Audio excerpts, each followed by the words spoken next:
Nakakaawa ang mga obstructionist na tulad ng isang senadora.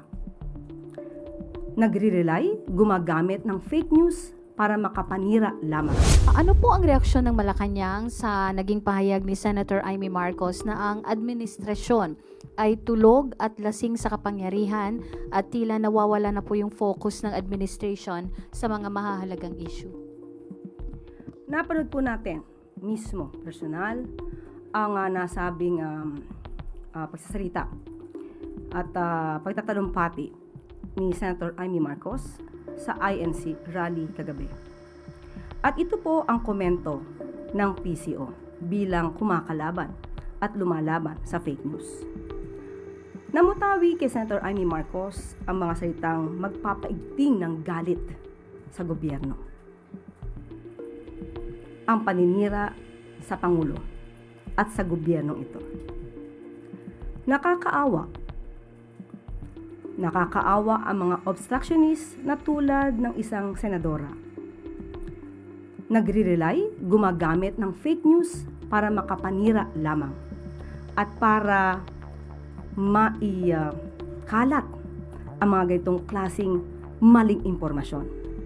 Pero mas nakakaawa ang mga taong pumalakpak habang nakikinig kay Senator Amy Marcos. Dahil malamang hindi nila alam na ang mga sinasabi ni Senator Amy Marcos ay mga kwentong walang basihan. Nakakaawa dahil malamang ay hindi nila alam na sila ay ginagawa lamang mangmang. Sinabi natin na nadinig natin ang kanyang mga sinabi. Ang unang-una yung bilanggit ay wala daw pakialam ang gobyernong ito. At may binanggit pa siya tungkol sa paggamit ng illegal na droga ang gobyernong ito. Pero ang tanong natin, ngayon ay sigasig ni Senator Amy Marcos na manira sa gobyerno. Samantalang 2019 siya ay senadora na. 2016 siya naman yata ay gobernador. At kilala naman niya ang dating Pangulong Duterte. Nalaman din naman niya na nang umamin ang dating Pangulong Duterte sa paggamit ng illegal na droga.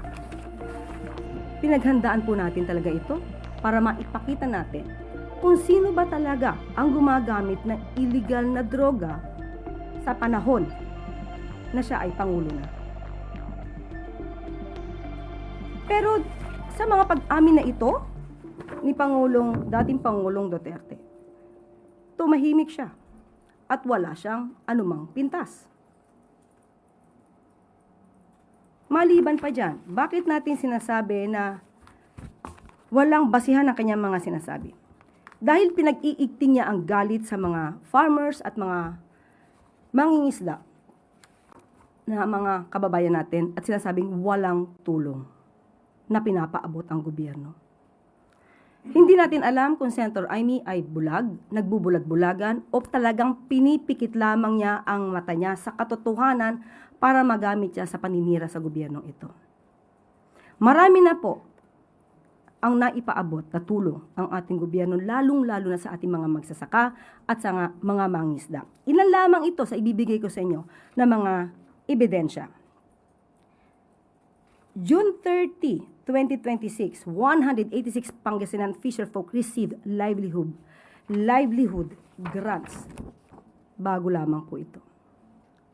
So nakakataka kung bakit hindi po yata updated si Senator Amy Marcos sa mga pangyayari, sa mga programa ng gobyerno. At April 12, 2026, PBBM strengthens support for farmers and fisherfolk. So ano po ang kanyang basihan sa pagsasabing hindi tumutulong ang gobyerno sa mga magsasaka at sa mga mangingisda natin?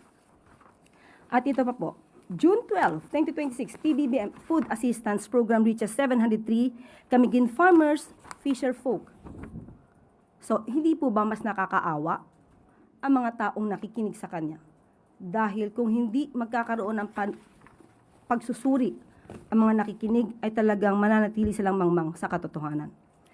At meron pa po siyang nasabi patungkol sa nagkukunwaring hindi nakikita ang sambuntong na ebidensya ang dose-dose ng testigo.